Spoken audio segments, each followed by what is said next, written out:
अस्सलाम वालेकुम viewers, welcome to my channel cooking with Kamal. उम्मीद है आप सब खैरियत से होंगे। व्यूअर्स, आज मैं अपने चैनल पर आपके लिए ऑरेंज मॉमलेट पल्पी जैम की रेसिपी लेकर आई हूँ। इसका पल्प आप देखें कितना क्लियर, आपको एक एक दाना नज़र आएगा पल्प का, और ये इसी तरह मुंह में आता है, बहुत मज़े का लगता है। व्यूअर्स, एक दफ़ा आप ये जैम बना के खा के देखें, आप बाज़ार के तमाम ऑरेंज जैम जिस भी कंपनी के हैं सब भूल जाएंगे और आप ये बार बार बनाएंगे। थोड़ी सी मेहनत है लेकिन बहुत ज़बरदस्त बनता है। इसका एक मखसूस तरीका है बनाने का जो मैं आज आपके साथ शेयर करने वाली हूँ। अगर आप मेरे चैनल पर नए हैं तो सब्सक्राइब के इस रेड बटन को प्रेस करें।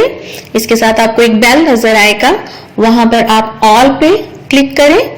इस तरह मेरी तमाम नई आने वाली वीडियोस की नोटिफिकेशन आपको इजीली मिल सकेगी, और चैनल को सिर्फ एक ही बार सब्सक्राइब करें। ये व्यूअर्स, यहाँ पर ऑरेंजेस हैं, ये देखें किस तरीके से मैंने क्लीन करके रखे हैं। इनका अपर वाइट पोर्शन और लोअर वाइट पोर्शन मैंने अच्छी तरह से ऊपर नीचे से वाइट पोर्शन उतार दिया है, और इसमें से सीड्स भी निकाल दिए हैं, क्योंकि अगर एक भी सीड जैम के अंदर आ गया तो ये जैम कड़वा हो जाएगा। ये इसके छिलके हैं, इनका अंदर वाला वाइट पोर्शन मैंने बिल्कुल क्लीन करके इसे जूलियन शेप में काट दिया है। शुगर है 1 किलो यूज़ कर रही हूँ, 2 किलो ऑरेंजेस में मैं। अगर तो आप छिलके वाला जैम बनाएं यानी मॉमलेट जैम बनाएंगे तो 1 किलो शुगर डालेंगे, और अगर सिंपल बनाएंगे तो 3 पाव शुगर इसमें डलेगी। यहाँ पर मैं अब आपको किन्नू को क्लीन करके दिखाती हूँ कि किस तरह से आपने इसे क्लीन करना है। उसका वो जो मखसूस एक मैंने आपको बताया है कि तरीका है पल्पी जैम को इस तरीके से बनाने का, वो मैं आपके साथ अभी शेयर करने वाली हूँ। ये ऊपर वाला वाइट पोर्शन आपने अच्छी तरह उतार देना है, कोई बीज इसके अंदर ना जाए। बीज अच्छी तरह से इसके अंदर से आप रिमूव कर दीजिएगा। एक भी चला गया तो सारा जैम कड़वा हो जाएगा। साइड से भी वाइट वाला पोर्शन बिल्कुल क्लीन कर दें।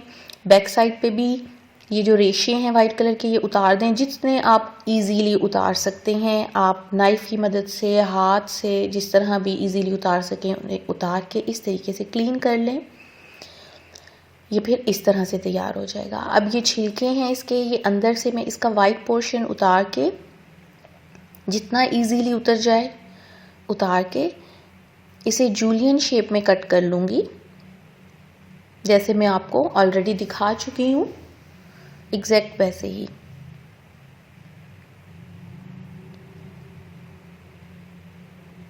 ये व्यूअर्स, छिलके भी तैयार हो गए हैं, और इसमें मैं 2 लेमन डाल रही हूँ जैम में। लेमन का जूस डालूंगी, छिलके नहीं डालूंगी क्योंकि ऑरेंजेस जो हैं वो मीठे हैं। यहाँ पर व्यूअर्स में ये किन्नू जो हैं ये मैं कुकर में बंद कर रही हूँ। 4 मिनट के लिए सीटी चलाऊंगी मैं। किन्नू डाल के 2 ग्लास मैंने इसमें पानी डाल के 4 मिनट सीटी चलाई, और ये आप देखिए कुकर खोल चुकी हूँ मैं। इसके रेशे टूट गए हैं।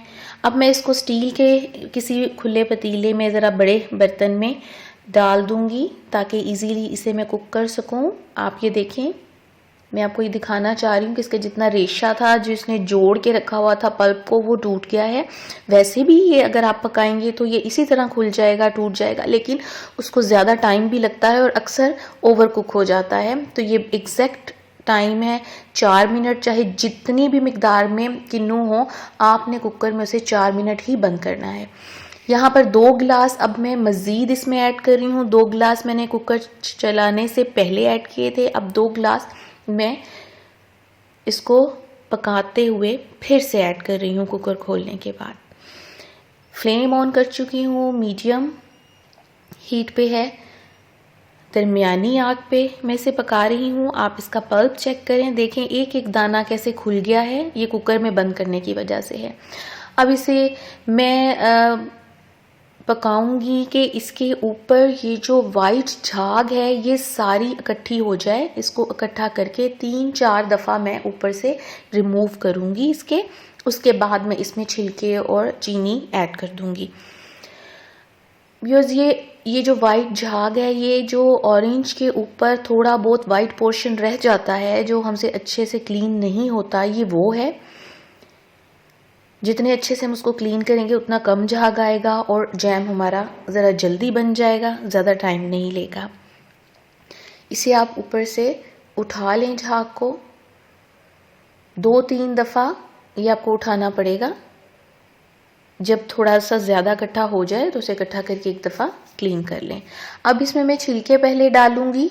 झाग रिमूव करने के बाद 3-4 मिनट छिलकों को पका के फिर मैं इसमें शुगर डाल दूंगी।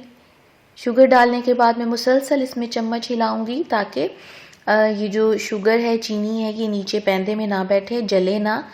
अब मैं जो 2 लेमन मैंने आपको दिखाए थे थोड़े बड़े साइज़ के, मैं वो भी इसमें निचोड़ रही हूँ, उनका जूस भी डाल रही हूँ क्योंकि ये किन्नू जाते सीज़न के हैं, मीठे हो चुके हैं। तो अगर खट्टे किन्नू हो तो सबसे बेस्ट है, उनका जैम सबसे ज़्यादा मज़े का बनता है खट्टे किन्नू का। कोशिश कीजिएगा कि स्टार्ट जब होता है सीज़न तभी छोटे छोटे वो जो खट्टे वाले किन्नू होते हैं, अब अगर अभी भी आपको मिल जाए तो उनका जैम बनाइएगा, वो ज़्यादा मज़े का बनता है। ये मैंने आपको प्लेट में डाल के दिखाया है इसका ड्रॉप, कि वो ख़ुद से स्लिप नहीं हो रहा था। पूरी प्लेट को जब मैंने टर्न किया है तो स्लिप हुआ है। बस इतना आपने इसको गाढ़ा करना है। मैं आपको पतीले के किनारे पे भी वो देखें ड्रॉप डाल के दिखा रही हूँ। ये जिस स्पीड से जा रहा है इतना ही आपने बस जैम को गाढ़ा करना है। अगर ये तेज़ी से गिरेगा तो वो बहुत पतला होगा, वो भी नहीं ठीक, और अगर ये ऊपर ठहर जाएगा तो वो भी नहीं ठीक। इतना गाढ़ा करने के बाद आप इसमें जेलेटिन डाल लें। चाहे तो आप इसको ऐसे ही रूम टेम्परेचर पे ठंडा करके फ्रिज में रख दें, ये तब भी गाढ़ा हो जाएगा और वो ठीक होता है, घर में खाने में अच्छा लगता है, मज़े का लगता है। थोड़ा सा पानी लेकर नीम गर्म, उसमें मैंने 2 टेबलस्पून जेलेटिन के डाल के अच्छे से मिक्स कर लिया है। अब फ्लेम बंद करके मैं जैम में डाल दूंगी। ये व्यूअर्स दूसरे वाला जैम है जिसमें मैंने मॉमलेट नहीं डाला। मैं दोनों जैम एक साथ बना रही हूँ क्योंकि मेरे बच्चों को मॉमलेट जैम नहीं पसंद और मुझे बहुत पसंद है, तो इसलिए मैं दोनों जैम एक साथ बना रही हूँ। अगर वीडियो पसंद आए तो उसे लाइक करना ना भूलिएगा। शुक्रिया। ये जैम देखें तैयार हो गया है। ये अभी आपको थोड़ा सा पतला लग रहा है, इसमें जेलेटिन डला हुआ है। ये गाढ़ा हो जाएगा थोड़ा रूम टेम्परेचर पे, थोड़ा फ्रिज में जाने के बाद। व्यूअर्स, उम्मीद है आपको मेरी ये रेसिपी बहुत पसंद आई होगी। थोड़ी सी मेहनत है लेकिन बहुत मज़े का बनता है। प्लीज़ ज़रूर ट्राई कीजिएगा, आपको ये बहुत पसंद आएगा।